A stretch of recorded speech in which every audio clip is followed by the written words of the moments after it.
Sabe, todas aquelas vezes que você virou para si mesmo e falou: eu não vou fazer isso. E no fundo você estava pensando: isso é só preguiça. Pois é, nem sempre. E ao meu ver, quase nunca foi preguiça, ok? Essa preguiça muitas vezes não tem nada a ver com falta de energia. Tem muito mais a ver com o fato de que você já se cansou de frustrar as suas próprias expectativas e as dos outros. O ciclo é muitas vezes o mesmo. Você tenta, falha, recebe crítica ou autocrítica e você deixa de tentar. Porque para que tentar algo que eu já sei que eu não sou bom? E pode ser surpreendente para alguns de vocês, mas a gente não nasce bom em muita coisa. A maioria das pessoas precisa realmente se esforçar muito. E elas se esforçam muito porque elas recebem os incentivos certos nas horas certas.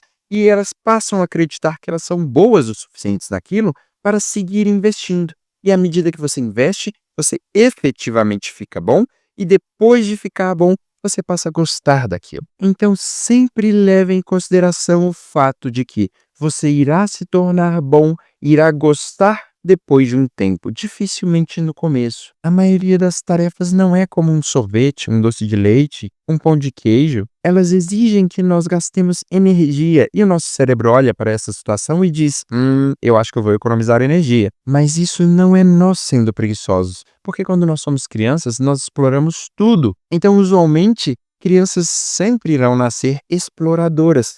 O que aconteceu no meio do caminho para que você deixasse de ter essa natureza? Essa é a pergunta que você precisa se fazer. E nós temos aqui então o nosso ciclo: tentativa, falha, não gosto disso. Só faltou um elemento, não é? A crítica. E aqui tem um ponto bastante importante. Tenho certeza que muitas pessoas já tiveram aquela experiência que alguém vira para você e fala: deixe seu filho chorando dentro do berço pelo tempo que for, até ele cansar e dormir. E na prática, isso é uma crítica. Nós estamos criticando o comportamento de choro. Qual o detalhe aqui?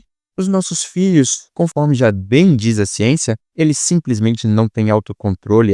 Bebês muito novos, eles simplesmente não têm autorregulação suficiente para compreender a mensagem que está sendo transmitida. Eles sentem a dor, eles sentem o incômodo, eles choram. Eles não vão aprender nada com esse tipo de comportamento, porque eles não têm essa autorregulação ainda. E parem e pensem comigo, efetivamente, vocês acham que as pessoas aprendem com esse tipo de crítica?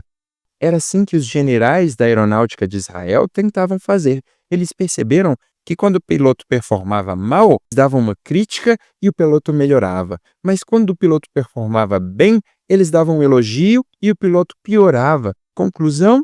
Vamos criticar todo mundo. Assim todo mundo vai evoluir. Até que Daniel Kahneman e Amos Tversky entraram no cenário e olharam para a situação e falaram: mas é óbvio, a pessoa que está abaixo, ela tende para a média. E a pessoa que está acima, ela também tende para a média. Não é uma questão de crítica ou elogio, é uma questão simplesmente de que as pessoas sempre tenderão à média. Pessoas sempre excepcionais não existem, ou ao menos são muito raras. Agora, vamos pensar um pouco sobre nossa infância. Nós tínhamos o nosso espírito de explorador. Não é raro o relato de pessoas que simplesmente colocam comidas extremamente desagradáveis na boca e mesmo coisas muito mais nojentas, não é? Bebês não têm esse tipo de filtro, eles colocam as coisas na boca, percebem que é ruim e repetem o ato. Não é simplesmente uma questão de aprendi, sigo em frente. Eles exploram o mundo e eles buscam entender. Existem dois medos que são entendidos pela ciência como fundamentais e existentes em todas as crianças. Um deles é o medo de altura. O outro é o medo de barulho alto. Esses dois, eles são naturais. As pessoas, sempre que nascem, os têm. Os outros, no entanto, eles são frequentemente aprendidos. Nós aprendemos por este elemento aqui.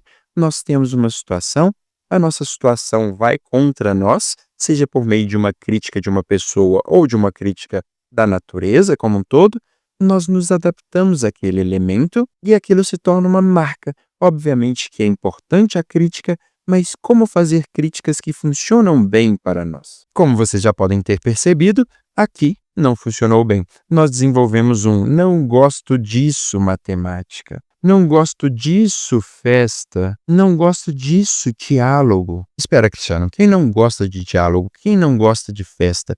Muitas pessoas não gostam de diálogo e por esse motivo elas gostam de ficar o tempo inteiro no monólogo, falando para o outro o que ela acha, o que ela pensa, e quando o outro se manifesta, ela se fecha e ela simplesmente se desloca para fora do cenário porque ela não gosta de dialogar. Então, voltando um pouco no passado, esse processo ele é natural.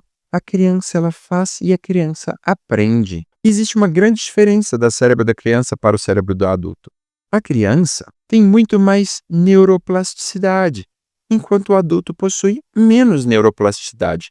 E essa menor neuroplasticidade faz com que nós fiquemos presos a todas essas regras e normas que nós estabelecemos ao longo da nossa vida. Não é questão de que isso é algo que precisa ser assim. Isso é algo que nós definimos que seria assim. E da mesma forma que nós definimos, nós podemos redefinir. Porque na prática, sempre que nós reforçamos uma regra, nós reforçamos por meio usualmente de uma crítica. E essa crítica, ela consome energia do nosso cérebro.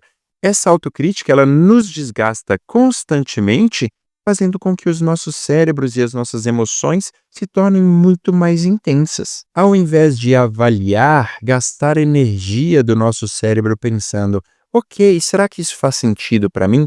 Nós simplesmente nos amarramos a essa prisão, a todos os elementos que nós aprendemos que era certo, e na prática nós temos aqui o nosso consumo de energia e não aqui. Ao invés de nós reavaliarmos a situação, nós passamos o resto da vida na autocrítica, alimentando um ciclo vicioso que não nos gera muito proveito. Novamente, não é porque algo funcionou no passado que irá funcionar da mesma maneira agora. Nós éramos crianças, nós tínhamos perspectivas diferentes, nós tínhamos as nossas limitações. Agora nós somos adultos. Vamos tentar refletir um pouco mais sobre por que as coisas são do jeito que são para nós? Porque nós não conseguimos nos movimentar de um ponto a outro sem ter aquela sensação de fracasso no meio. No final das contas, vocês podem perceber com muita clareza que, olhando aqui para a tela, existem inúmeros motivos para você simplesmente sentir a famosa preguiça. Quantas vezes você foi à academia e se rechaçou por não ter o corpo perfeito?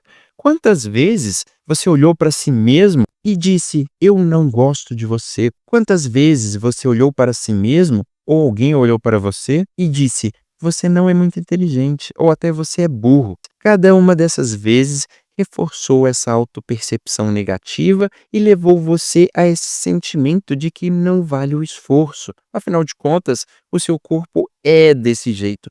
Você é preguiçoso, você é pouco inteligente e, acima de tudo, vem aquela: não adianta tentar porque você é uma pessoa preguiçosa. Vamos então ressignificar isso, vamos buscar uma outra forma de fazer. Primeiro de tudo, vamos ressignificar.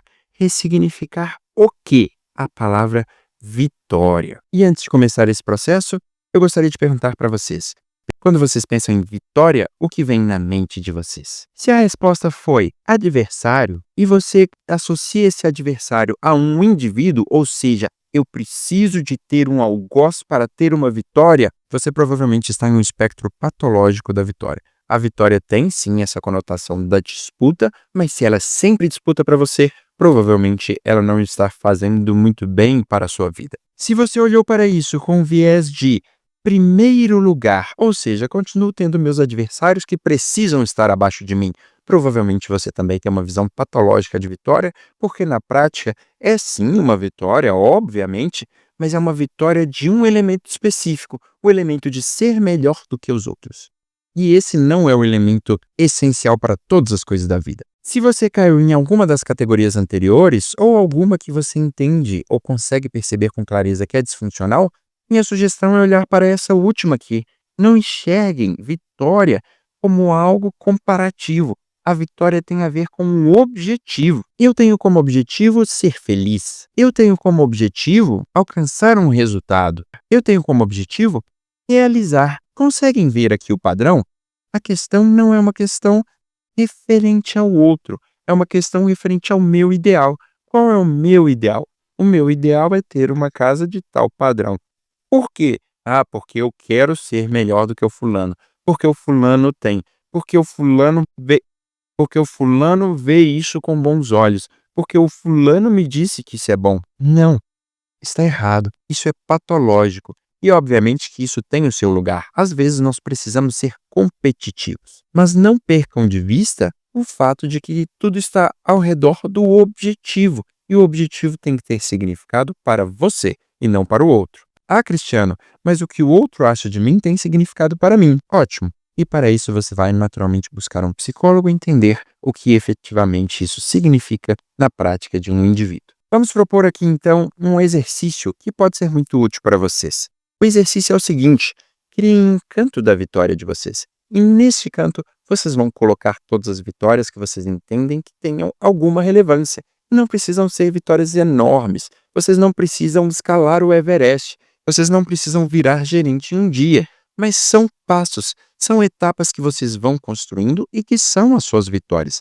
Elas contam a sua história. O nosso objetivo é que esse cantinho da vitória, ele reforce para você gradativamente quais são as suas qualidades, onde você ganha, onde você tem sucesso, para que você construa uma autopercepção positiva e para que você não tenha mais que lidar com esses elementos de eu não dou conta. Querem ver um lugar onde isso se aplica muito bem? Lembram daquela vez que vocês iriam fazer um vestibular difícil e vocês simplesmente desistiram porque acharam que não tinham condições? Pois é, muito provavelmente foi isso. Lembram-se daquela vez que alguém propôs um concurso e vocês olharam e falaram, eu não tenho competência?